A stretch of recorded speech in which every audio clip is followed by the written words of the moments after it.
The bread was already getting cold in her hand. Soraya stood a few feet away from the man, close enough to see the details now. The faint cut along his cheek, the shadow of stubble across his jaw, the way his eyes moved without moving his head. He wasn't asleep. He was watching everything. She knew men like that existed. Kind grown-ups warned about. The kind you didn't approach. Her stomach twisted. It had been a long day. School lunch had been small. The bread was meant to last until morning. She looked down at it, then back at him. His jacket was thin. His shoulders stiff like he hadn't rested in days. There was dried blood near his collar. Not fresh, but recent enough to matter. He hadn't asked for anything. That somehow made it worse. Soraya took one small step closer. The streetlight above them flickered once, then steadied. Cars passed at the end of the block, but no one looked their way. She cleared her throat softly. "Are you hungry?" she asked. Her voice didn't tremble. It rarely did. The man lifted his gaze fully now. Close, his eyes were not dull like most homeless men she had seen before. They were sharp, focused, measuring. He didn't answer. Soraya unwrapped the paper slowly, exposing the small piece of bread. It wasn't much.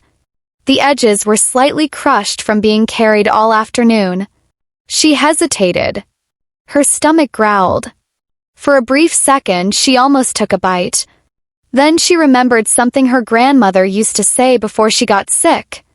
"If you have enough to share, you're not poor." Soraya swallowed and extended her hand. "You can have it," she said quietly. The man stared at the bread as if it were something unfamiliar, as if no one had handed him anything without expecting something back. "You need it," he said at last. His voice was low, controlled, not weak. "I'll be okay," she replied. That wasn't entirely true, but she said it like she believed it. He studied her face. Tear tracks still faintly visible on her cheeks. Braids slightly undone. Sweater sleeves pulled over her hands to fight the cold. "You don't know me," he said. She shrugged lightly. "You look like you need it more." Silence stretched between them. The city moved around them, unaware. Finally, he reached forward. His fingers brushed hers briefly as he took the bread. His hand was warm, strong, not trembling. "Thank you," he said. The words sounded foreign in his mouth. Soraya gave a small nod, as if this exchange were ordinary. As if feeding strangers was simply something that happened on Tuesdays. She stepped back. "Good night," she added. Then she turned and began walking home, hands now empty. Behind her, the man watched until she disappeared around the corner. He looked down at the bread in his palm. Min-jae Ryan had once signed deals worth millions with less hesitation than this. But this small, uncalculated kindness unsettled him more than any threat. He took a slow bite. And for the first time since going into hiding, something inside him felt heavier than survival. Min-jae did not finish the bread immediately. He held it in his hand long after the girl disappeared around the corner, listening to the rhythm of the street. Engines in the distance. Cern 3 blocks away. Footsteps passing without slowing. No one noticed him. That had been the point. He leaned back against the brick wall, eyes lowering but never fully closing. The disguise was simple: worn jacket, unshaven face, posture loose enough to look defeated. People ignored what looked broken. 3 weeks ago, no one would have dared. 3 weeks ago, men stood when he entered a room. Min-jae Ryan did not sit against walls. He owned buildings. He owned silence. Now he owned nothing but shadows. The betrayal had not come from an enemy. It had come from inside. Jung Hwan, his second in command for 8 years. The man who knew schedules, safe houses, coded routes. The man who poured his drinks and stood at his right shoulder during negotiations. Trust was a currency Min-jae spent rarely. He had spent it once. The first sign had been small, shipments delayed, information arriving seconds too late, a warehouse tipped off before a meeting. Nothing obvious. Just enough to taste wrong. Then came the ambush. 2 black SUVs. Crossfire from both sides of the street. Precision that could only come from someone who knew exactly where he would be. Min-jae survived because he never traveled without contingency. But 3 of his men did not. And Yoonghwan vanished the same night. By dawn, half the organization was fractured. Loyalists unsure who to follow. Rivals circling like vultures. So Min-jae did what no one expected. He disappeared. He let rumors spread, injured, dead, fled the country. Better to be underestimated than hunted openly. Better to watch from below than be targeted from above. A black sedan rolled slowly past the end of the block now. Min-jae's gaze sharpened without lifting his head. Tinted windows. Engine idling half a second too long. Not random. Searching.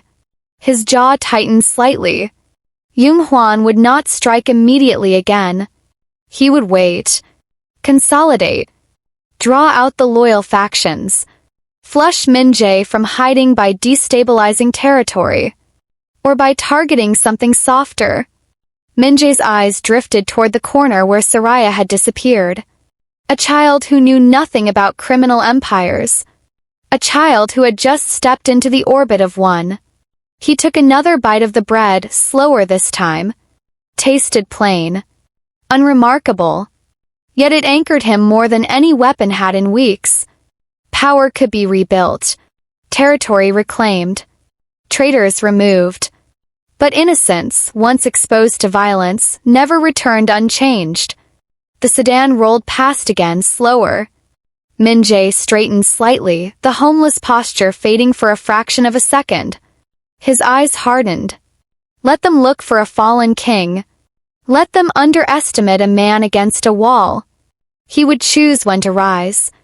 But this time, he would not rise for reputation. He would rise when necessary. And if Yoonghwan wanted to flush him out, he would learn that Min-jae Ryan had not lost his empire. He had only changed his vantage point. The next evening, he was still there. Same wall. Same quiet posture. Different awareness. Min-jae had not intended to remain in that neighborhood long. It was temporary. A blind spot between territories. A place no one important would think to search. Yet when dusk settled and footsteps approached from the corner, he already knew who it would be. Soraya walked slower this time. She pretended not to look at him at first. Her backpack hung loosely from one shoulder. The sweater sleeve still covered her hands. She stopped a few feet away. "You're still here," she said. Min-jae glanced up briefly. "So are you." She shifted her weight. "Did you eat it?" "Yes." A small nod, almost satisfied. "Good."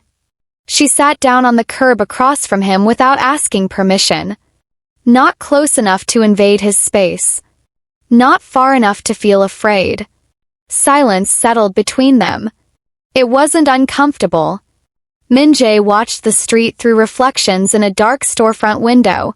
He catalogued movement automatically. Old habits did not fade with worn clothing. "You don't talk much," Soraya observed. "Neither do you." She shrugged. "Talking doesn't fix things." He looked at her more carefully then. There was no childish complaint in her tone. Just fact. "You live nearby?" he asked. She pointed vaguely behind her. 2 blocks. "Family?" Question came out sharper than he intended. She looked down at her shoes. "Just me for now." He did not ask further. He knew what absence sounded like. A light wind swept down the street, carrying the smell of food from somewhere far richer than either of them. Soraya reached into her backpack and pulled out a small plastic container. She opened it. 2 crackers. She held one out without ceremony. "I had extra today," she said. Min-jae stared at it. I told you, she added quickly, as if anticipating refusal. If you have enough to share, you're not poor. He almost asked who taught her that. Instead, he accepted the cracker. Their fingers brushed again. She did not flinch. Most adults did. They ate in silence. Across the street, the black sedan from the night before rolled by once more. Min-jae noticed. Soraya didn't. You shouldn't sit out here when it gets darker, he said quietly. You shouldn't either, she replied. A faint almost smile touched his mouth before disappearing. Do you have a name? She asked suddenly. He hesitated. Names had weight. Names connected dots. Ryan, he said finally. Not a lie. Not the whole truth. Okay, she said simply, as if that were enough. No suspicion. No curiosity beyond what she needed. The simplicity unsettled him. For years, every interaction he had was layered. Agendas beneath words, alliances beneath smiles. With her, there was nothing underneath. Just presence. The sedan slowed again at the corner. Min-jae's gaze hardened for a fraction of a second. Soraya noticed the shift this time. Are you in trouble? She asked softly. He met her eyes. Not yet. She nodded, accepting that too. When she stood to leave, she brushed dust from her sweater. See you tomorrow, Ryan. Tomorrow. The word lingered after she disappeared again. Min-jae remained against the wall, the silence no longer empty. It was no longer just hiding. It was waiting. And for the first time since the betrayal, the waiting did not feel entirely cold. That night, Min-jae did not sleep. He remained in the abandoned stairwell 2 buildings over, back against cold concrete, eyes open in the dark. Kings were not meant to disappear. They were meant to dominate headlines, command rooms, and decide outcomes with a single glance. 3 months ago, Min-jae Ryan stood at the head of a glass conference table overlooking the city skyline. Men twice his age waited for him to speak. Entire districts shifted based on the direction of his hand. He built his empire on precision. No public explosions. No unnecessary noise. Deals made quietly.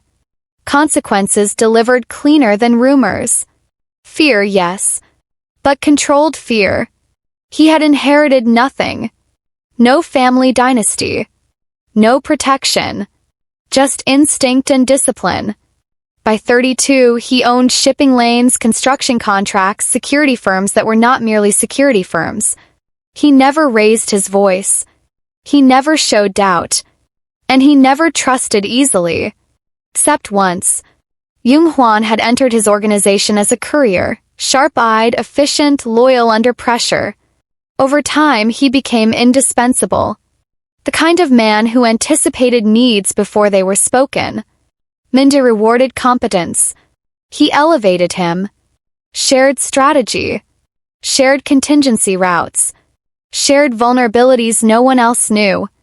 The ambush proved how expensive that decision had been. He could still hear the first shot. Not loud. Just precise. Glass shattered inward. Engines roared. Men scrambled for cover. Min-jae's security detail responded instantly, but the attackers knew angles, blind spots, backup exits. That knowledge came from inside. Min-jae escaped through a secondary route he had memorized but never used. He left behind blood, shattered trust, and 3 loyal men who never stood up again. By dawn, Jung Hwan controlled half the territory. Not through force.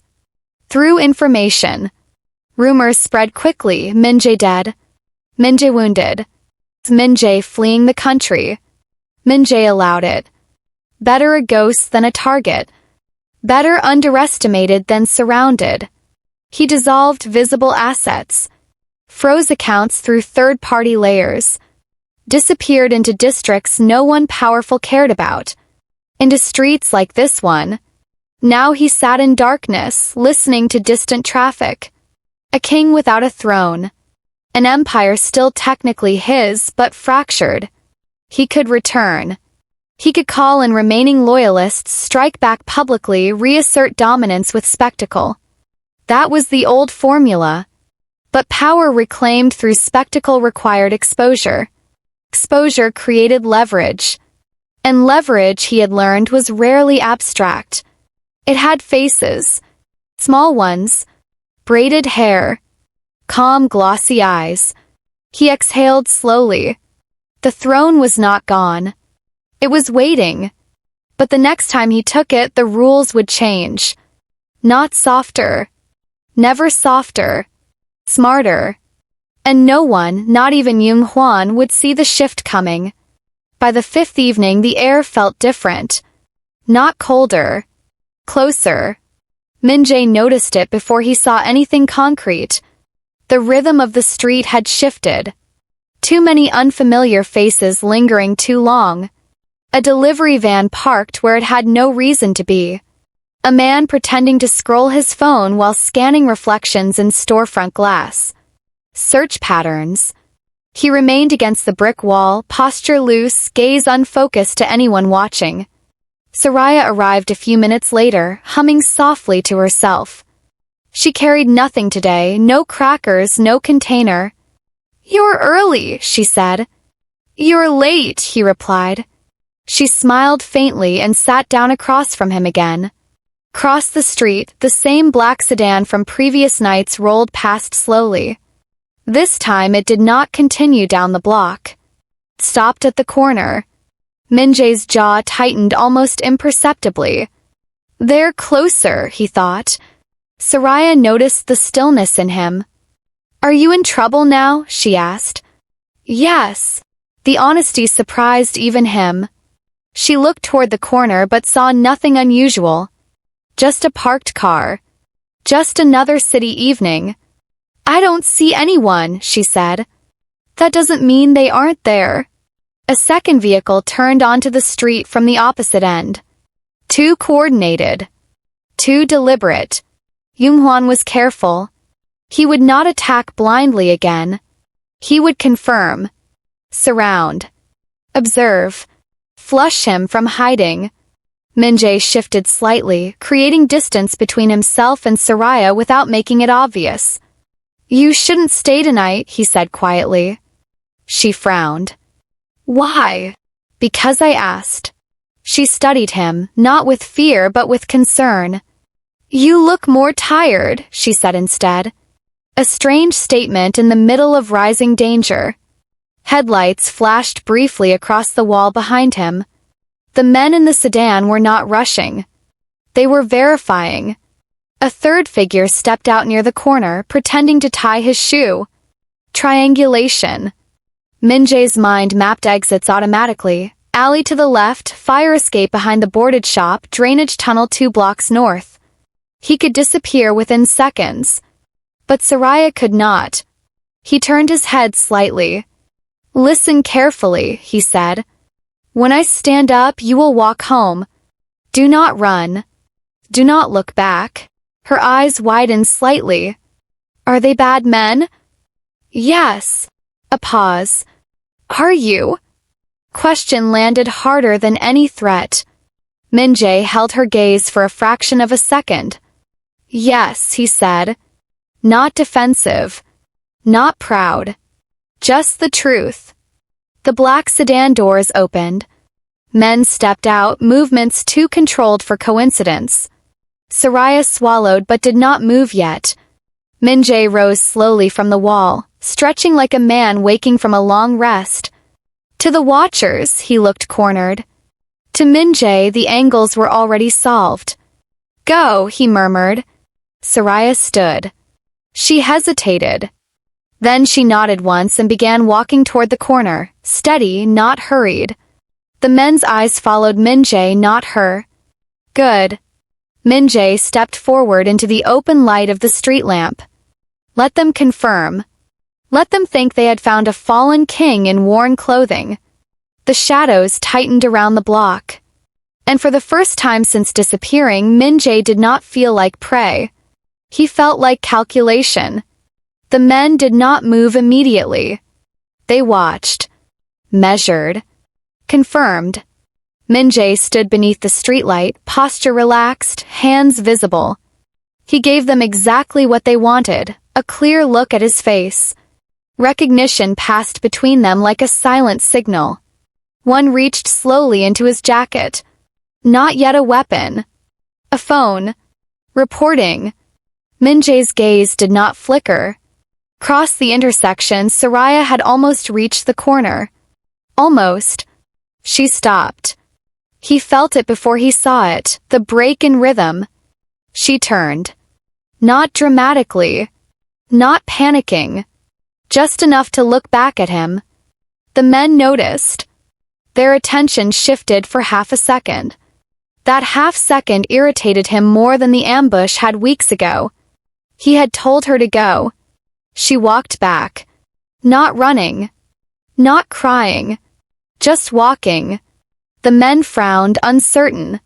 Soraya stopped beside Min-jae, small hand brushing lightly against the sleeve of his worn jacket. "You forgot something," she said softly. He looked down. She pressed something into his palm. A small wrapped candy. "I saved it," she added. "For later." The absurdity of the moment cut through the tension like glass. 3 grown men prepared to report his location to a traitor who wanted him dead. And a child handed him candy as if they were standing outside a schoolyard. The man with the phone hesitated. Min-jae's voice when he spoke was calm. "She shouldn't be involved." One of the men smirked faintly. "She won't be. If you cooperate." Soraya looked between them. "Are these your friends?" she asked. "No," Min-jae replied. She studied the men openly now. No flinching. No shrinking. "You shouldn't stare at him like that," she said matter-of-factly. "It's rude." The men blinked, thrown off by the tone. Min-jae almost felt something dangerous rise in his chest. Not anger. Protectiveness. He crouched slightly so he was closer to her height. "Go home," he said quietly. "I'll walk behind you." She searched his face. "Promise." He hesitated for only a second. "Yes." She nodded once. "Okay." She turned and walked again, slower this time.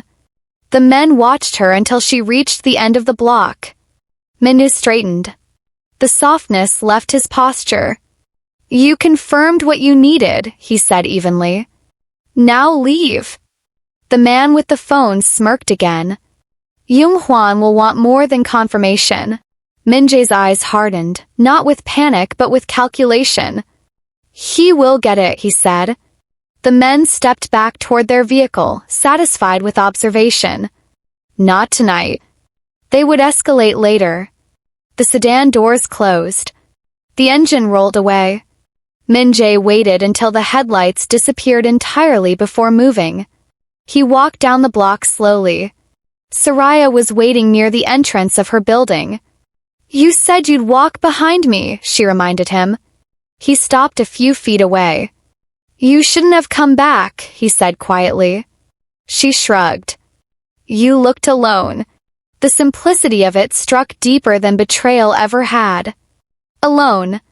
A word he had chosen for survival. A word she refused to accept.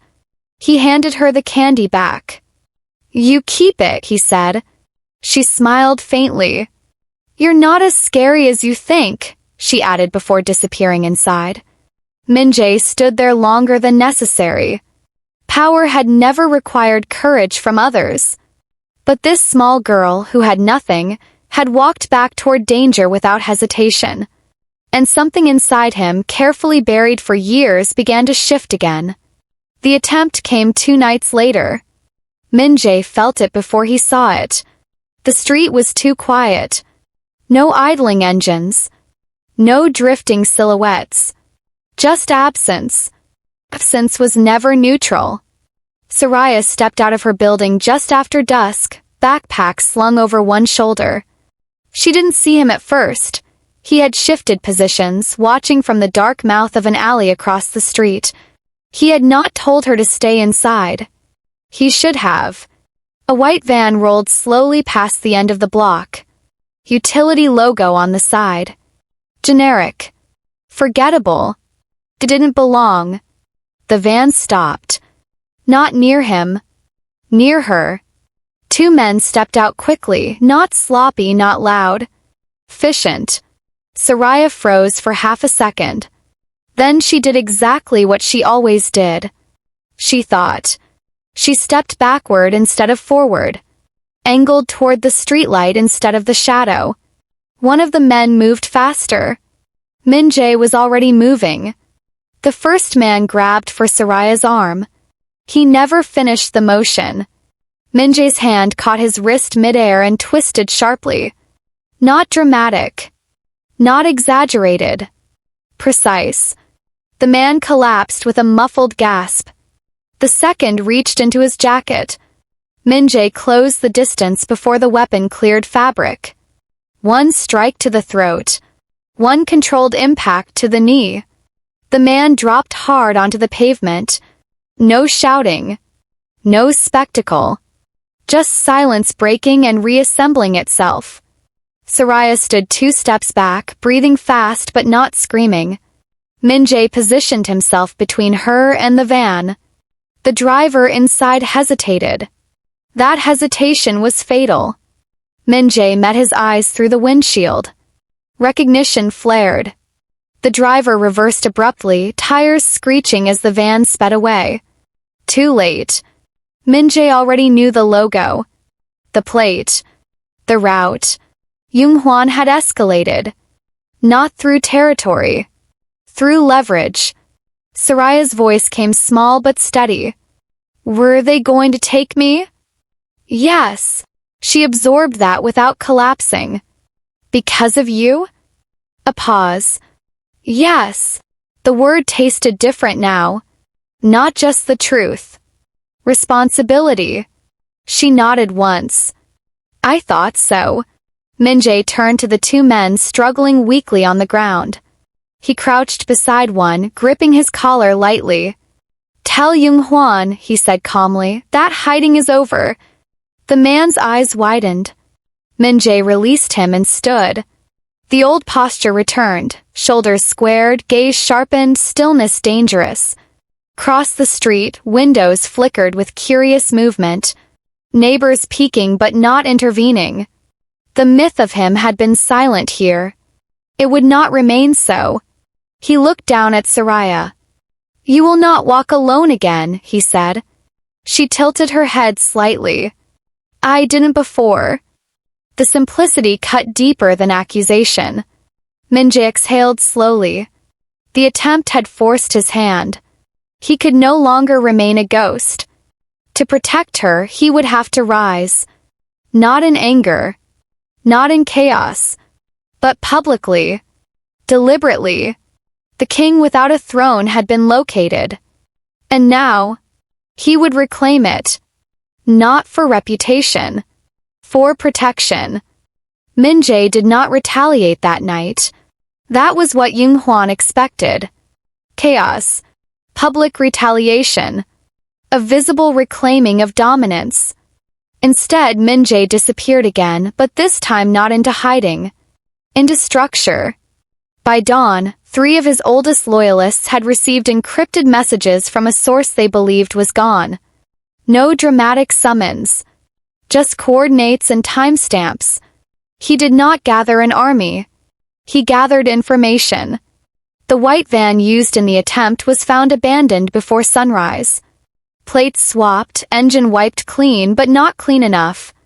A warehouse camera 3 blocks away caught its earlier route. The logo on the side traced back to a shell company that had quietly changed ownership 2 weeks ago. Young-hwan was not subtle. He was ambitious. Ambition made men impatient. Min-jae mapped the financial transfers through secondary channels. Accounts that once fed logistics were now redirecting toward private security hires and offshore stabilization. Young-hwan wasn't just trying to eliminate him. He was consolidating to declare leadership. Prematurely, Min-jae arranged a meeting. Not with Young-hwan. with the 5 captains who now controlled fractured districts. The location was neutral, a shipping yard office overlooking gray water. No weapons visible. No raised voices. When Min-jae entered, silence felt like a memory returning. He wore no disguise now. Clean suit. A faint scar is still visible along his jaw. Neck tattoo partially revealed above the collar. Alive. Standing. "You've heard rumors," he began calmly. "You've been asked to choose sides."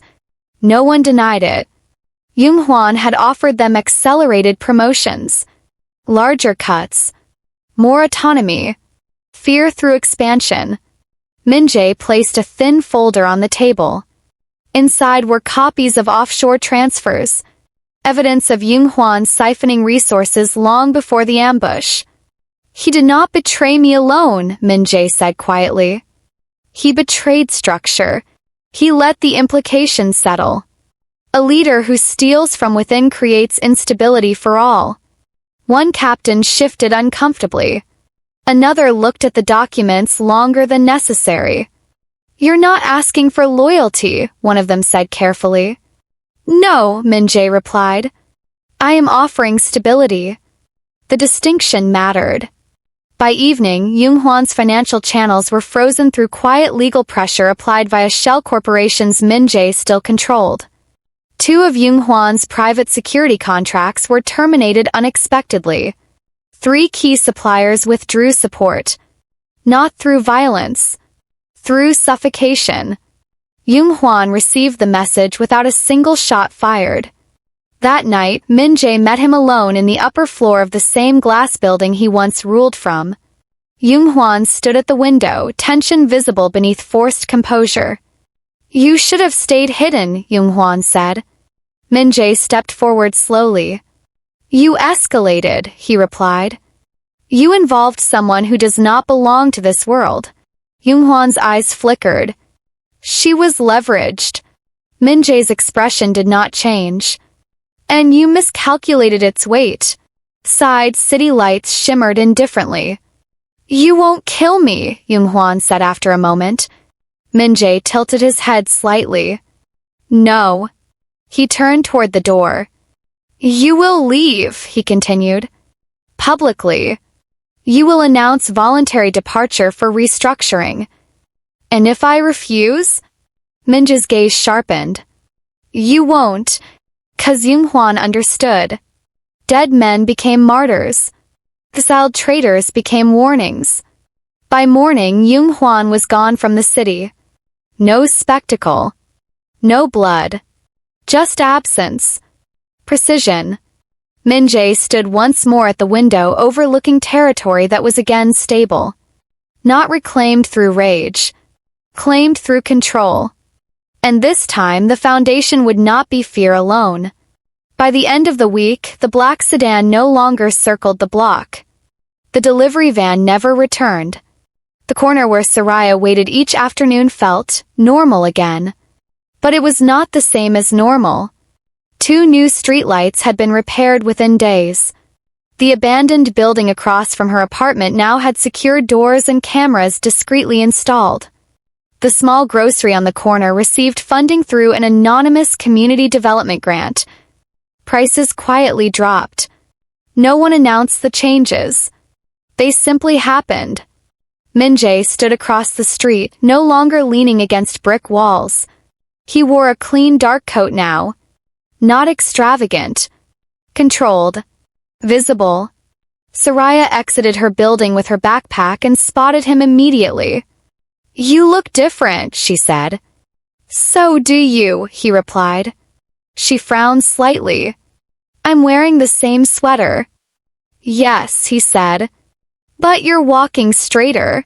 She seemed to consider that.